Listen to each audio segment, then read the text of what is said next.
tell it from the mountaintop. I will go and tell it, I will go and tell it. Tell it from the mountaintop. Thank you for sending Jesus. He was born for all the world. You gave us so much love, and I'm telling all the world. I will go and tell it, I will go and tell it. Tell it from the mountaintop. I will go and tell it, I will go and tell it.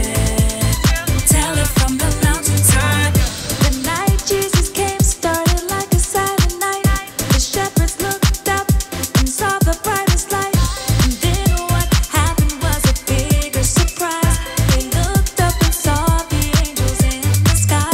I can't keep it inside, I gotta tell it. Go tell it. Jesus, you are alive, I gotta tell it. Go tell it. I will go and tell it, I will go and tell it. Tell it from the mountaintop. I will go and tell it, I will go and tell it. Tell it from the mountaintop. Go, go, go, tell it. Go, go, go, tell it. Go, go, go, tell it. Go, go, go, tell it. Let's give it a try. Go tell it. Let's give it a try. Go tell it. I'm telling everyone, everywhere he's alive. Just like the angels singing in the sky. I can't keep it inside, I gotta tell it. Go tell it. Jesus, you are alive, I gotta tell it. Go tell it. I will go and tell it, I will go and tell it. Tell it from the mountaintop. I will go and tell it, I will go and tell it.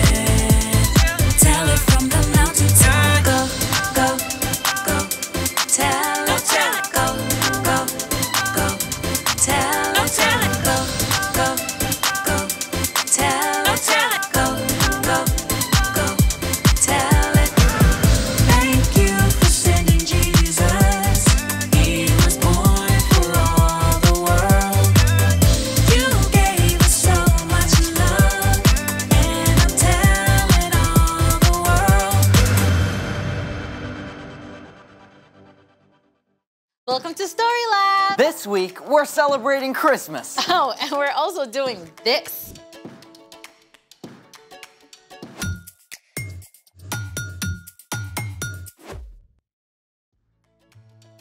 Hey, I'm Amaya, And I'm Zeke, and we're talking about Christmas. which is celebrating Jesus, God's greatest gift. What do you love the most about getting ready for Christmas? Oh, everything. The lights, decorations, ooh, Christmas specials. And that's what Christmas is all about, Charlie Brown. Don't forget setting up the nativity. Nativity. You know, all the figures from the Christmas story. Oh, yeah. We still put up the plastic manger scene from when I was a kid. Plus, we bake all sorts of cookies. Oh, I love Christmas cookies. Good, because we're going to do it all by building a gingerbread nativity. Oh, do we have to bake? Nope, but we do have to architect. Here we have all of our characters. We have Mary, we have Joseph, we have baby Jesus, and 1, 2, 3 wise men. What about the shepherds? The kid didn't have any shepherds. Oh, I'm turning this guy into a shepherd. The kid also didn't have any barns or stable or a shed. So we're gonna be using, Graham crackers. yeah, I mean, this is where our architectural skills really come in. Have you ever made a gingerbread house before? Yeah, but the icing never holds right. The pieces always slide or fall down. Not today, because today we're using sugar glue. I'm not seeing glue. Well, that's because we have to apply superheat until it melts like lava. Oh, that's cool. Let's make it. Remember, do not do this alone. Grab an adult to help. All right, first step, pour the sugar into a bottom-heavy saucepan. Thank you. All right, that should be enough to start. Step 2, place the sugar on a burner on medium-high heat. Definitely grab a grown-up for this part. Step 3, swirl the sugar and stir as it starts to melt. Thank you.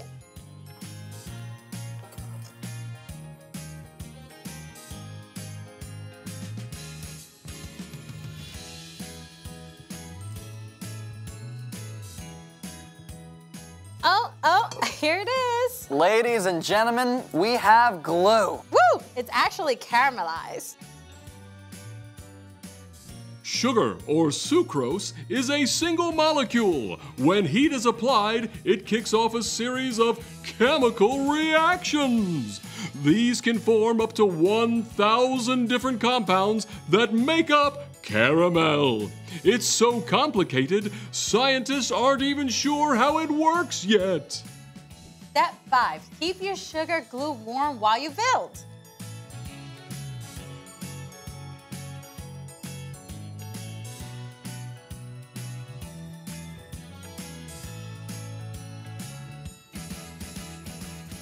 Yay! I think Frank Lloyd Wright will be proud. Who? Oh, the famous architect. Although I don't think Frank Lloyd Wright worked in gingerbread and sugar glue. Tasty though. Do we get to decorate? Yes, right now. And... well, that turned out kind of... I mean, you can tell what it is, right? Away in a manger, one cookie for a bed. All right, it's time for... The story before the story. Today, we're in the 3rd book of the New Testament, Luke. But before Luke, in the very beginning, out of love, God made an amazing world. But when people turned away from God, the world was broken. God made a plan to bless the whole world through the Israelites, but over and over, God's people would run to God and then pull away, just like a yo-yo. Then, foreign nations invaded and captured the Israelites. They must have wondered if God still loved them and if he had a plan for them. God spoke through prophets about the great rescuer God would send. And at last, after hundreds of years, God sent an angel to tell a girl named Mary she would have a very special baby. Which is where our story starts. Take it away. Hey, everybody. Hey, Brian. Okay, the stage was set. After so many long years, God's amazing rescue plan was underway. And God actually used a foreign king to help carry out that plan. The Jewish people lived under Roman rule, and the Roman leader Caesar Augustus needed money for his fine palaces and large army. I command a census of every single person in my entire empire. That meant that every person had to be counted and placed on a list to pay expensive taxes to Rome. And news of this census traveled all the way from Rome to the tiny town of Nazareth in Judea, on the very edge of the Roman Empire. Hear ye! Hear ye! Every person must go immediately to their own hometown to be listed. A carpenter named Joseph and the girl he was engaged to marry, named Mary, heard the decree. I guess I'll be making a road trip to Bethlehem. I guess we'll be making a road trip to Bethlehem. Both Joseph and Mary had been born into the family line of King David, so they would have to make the week-long journey to Bethlehem, the town of David, in order to be counted. Now, this was more than a little inconvenient, as Mary was nearly ready to have a baby whose birth had been announced by an angel. You will become pregnant and give birth to a son. You must call him Jesus. He will be great and will be called the Son of the Most High God. The trip from Nazareth to Bethlehem was about 70 miles, which is just a couple hours by car, but a whole week of travel on foot or by donkey. The journey was long and dusty. Camping out on the rough ground could not have been very comfortable for Mary. At last, Mary and Joseph saw the town of Bethlehem. They must have been ready for a hot bath and a quiet place to stay after that long journey. But the little town of Bethlehem was not so still and silent. Lots of other people had come to be counted as well. They filled every inn and guest room in town.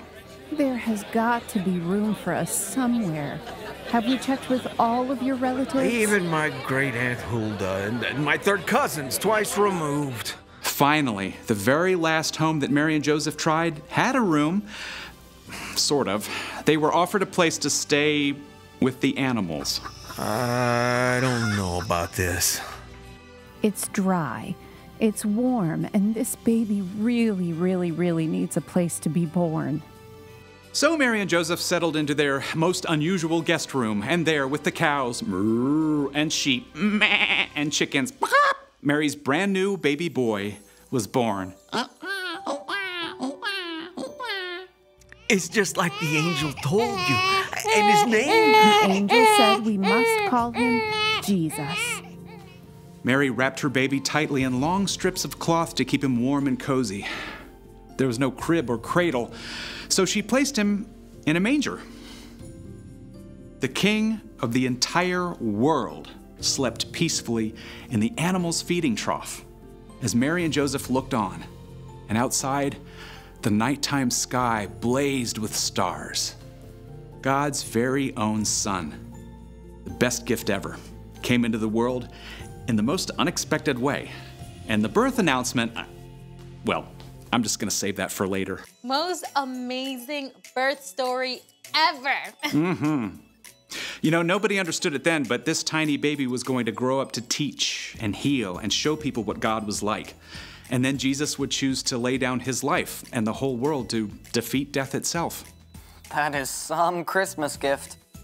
Not exactly something you just find on an Amazon wish list. So, what's our part in the story? Well, our world gets wrapped up in hoping for so many different things, you know? We want everything from world peace down to a shiny new skateboard, and that's great. But in the middle of it all, be sure to remember the most important gift. Right. So find a quiet moment to thank God for the gift of Jesus and ask God to help you walk with Jesus every moment of the coming year. Yeah, because knowing Jesus is an amazing gift that you can open every single day. I think you've got it. So, Merry Christmas! Ho, ho, ho, ho! see you next Merry time. Christmas. Bye, Bye, Brian. So here's the thing. Jesus is the greatest gift. I think we need some sheep at the manger. Big, fluffy ones. Thanks for joining us in the Story Lab. Merry Christmas.